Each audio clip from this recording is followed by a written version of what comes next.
Hello बच्चों।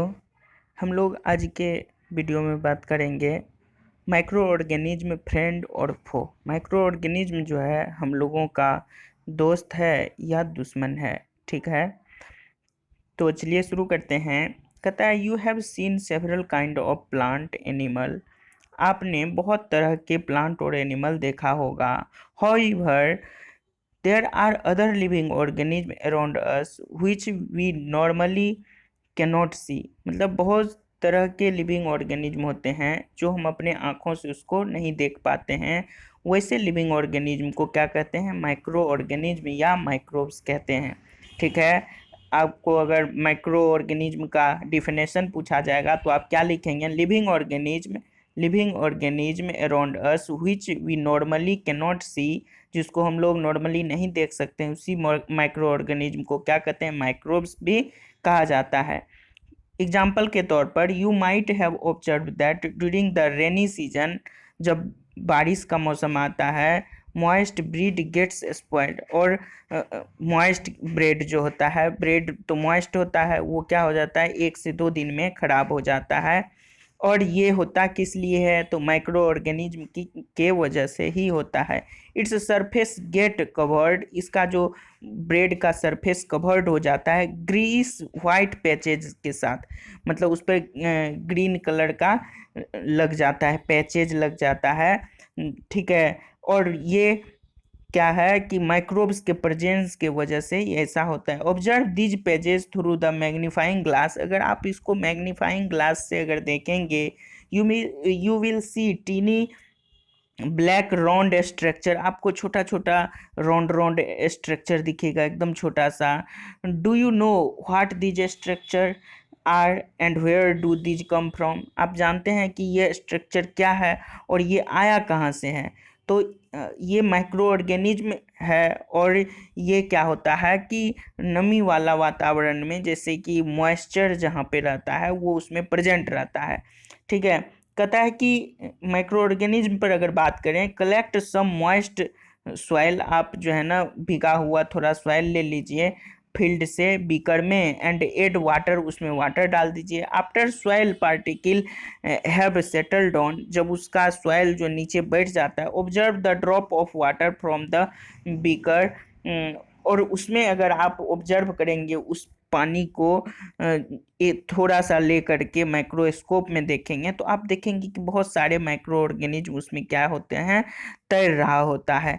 फिर activity एक 2.2 देखिए, कहता है take few drop of water from pond. तालाब से कुछ पानी ले लीजिए और spread the glass slide and observe through the microscope. Microscope में इसको अगर देखते हैं तो क्या पाते हैं कि इसमें इस माइक्रोस्कोप में आपको दिखेगा माइक्रोब्स। ठीक है, जो पानी में तैर रहा होता है। Do you find any organism moving around. क्या उस पानी में आपको कुछ ऑर्गेनिज्म दिखता है जो इधर उधर घूम रहा होता है? तो बिल्कुल वो माइक्रोब्स होता है, जो हमारे खुले आंख से तो हम नहीं देख सकते हैं, लेकिन जब माइक्रो स्कोप से अगर उसको देखते हैं तो स्पष्ट रूप से वो देखा जा सकता है। These observation show that water and soil full of tiny organism through. और ये जो है वो पानी में देखेंगे या सॉइल वाला पानी में कि बहुत सारा माइक्रो ऑर्गेनिज्म रहता है। Not all of them fall into the category of microbes. और यहाँ तक कि आप कुछ चीज़ तो कुछ ऐसे ऑर्गेनिज्म होते हैं जिसको आप नग्न आँख से भी देख सकते हैं, बिना किसी माइक्रोस्कोप के भी देख सकते हैं, तो वो माइक्रोब्स के कैटेगरी में नहीं आता। लेकिन कुछ ऐसे भी ऑर्गेनिज्म होते हैं जो आँख से नहीं देखा जा सकता है, पर वो माइक्रोस्कोप से देखा जाता है। कहता है दीज माइक्रो ऑर्गेनिज्म या microbes are so small in size, बहुत छोटा होता है। They can not be seen the unaided eye, मतलब कि बिना माइक्रोस्कोप की सहायता से। Some of these such fungus, कुछ जो है ऐसे फंगस होते हैं दैट ग्रो ऑन ब्रेड, जो कि ब्रेड पर ग्रो होते हैं। जो व्हाइट पैचेज देखे थे, ग्रीनिश व्हाइट पैचेज, वो क्या होता है? फंगस होता है। Can be seen with the magnifying glass, और जिसको मैग्नीफाइंग ग्लास से आप देख पाते हैं। कहता है other can not be seen without the help of microscope, और कुछ को माइक्रोस्कोप के बिना नहीं देखा जा सकता है। That is why these are called micro organism, इसीलिए इसको माइक्रो ऑर्गेनिज्म कहा जाता है, because it cannot be seen without the help of the microscope. ठीक है, माइक्रोस्कोप के बिना हम लोग जो ऑर्गेनिज्म को नहीं देख पाते हैं उसी को, उस ऑर्गेनिज्म को क्या नाम देते हैं? Micro organism. Micro organism are classified into 4 groups. और पूछा ये क्वेश्चन जाएगा कि माइक्रो ऑर्गेनिज्म को कितने भागों में बांटा गया है, तो 4 भागों में, बैक्टीरिया, फंगी, प्रोटोजोआ और एल्गी। ठीक है, बैक्टीरिया क्या होता है, फंगी क्या होता है, प्रोटोजोआ क्या होता है और एल्गी क्या होता है, ये सब सारी बातें हम लोग आगे देखेंगे। कहता है some of these common micro organism are shown in figure 2.1 और 2.4। कुछ माइक्रो ऑर्गेनिज्म 2.1 और 2.4 में दिखाया गया है। देखिए 2.1 में ये क्या है, माइक्रो ऑर्गेनिज्म है। ये स्पेरिकल बैक्टीरिया है। रोड शेप्ड का भी बैक्टीरिया होता है जो कि माइक्रो ऑर्गेनिज्म है, इसको आप ऐसे नहीं देख सकते हैं। एल्गी होता है या प्रोटोजोआ होता है, ये सारे क्या हैं, माइक्रो ऑर्गेनिज्म हैं।